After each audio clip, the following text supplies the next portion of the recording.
अस्सलाम वालेकुम जी। मैं हूं मोहम्मद अब्बास और आज मैं सैर करने जा रहा हूं अलीपुर चट्ठा की। सुबह सुबह का टाइम है और गर्मी इतनी ज़्यादा है कि अभी से पसीना आना शुरू हो गया है। लेकिन आपको पता है जिस चीज़ का शौक़ हो वो पूरा करना चाहिए। तो आए जी, आज चलते हैं अलीपुर चट्ठा। सुबह सुबह का वक्त है, चिड़ियों के चहचहाने की और एक मुर्गे की आवाज़ें आ रही हैं। यह जी मेरी मोटरसाइकिल जिस पे मैं सफ़र करूँगा। ये ले जी, हम तैयार हैं। सबसे पहले हम जाएंगे PSO पेट्रोल पंप पे ताकि वहाँ से पेट्रोल हासिल कर सकें।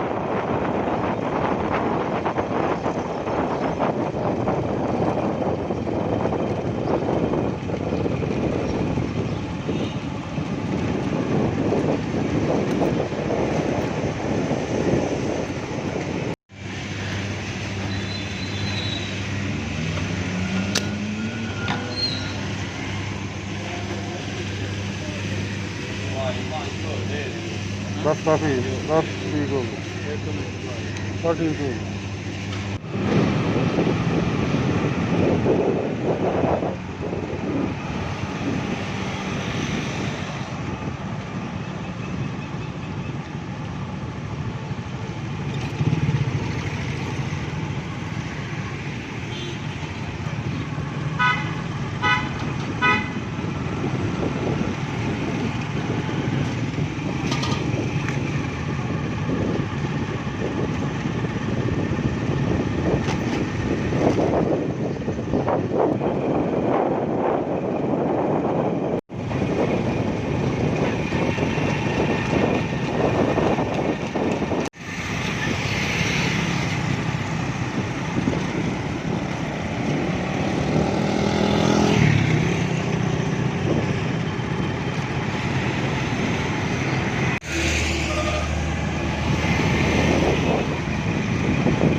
ਅੱਗ ਦੇ ਨੇੜੇ ਹੋ ਜਾ ਨਾ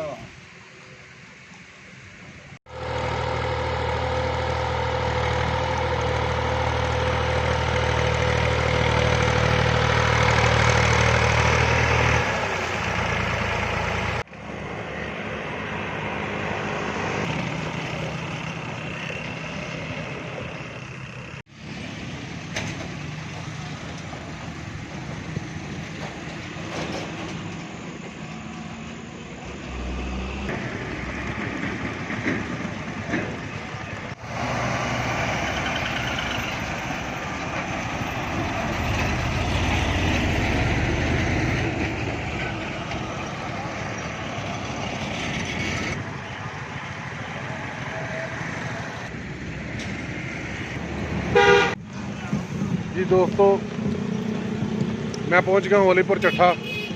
आपको वीडियो कैसी लगी कमेंट्स करके ज़रूर बताइएगा। शुक्रिया, खुदा हाफ़िज़। जी दोस्तों, मैं पहुंच गया हूँ वलीपुर चट्ठा।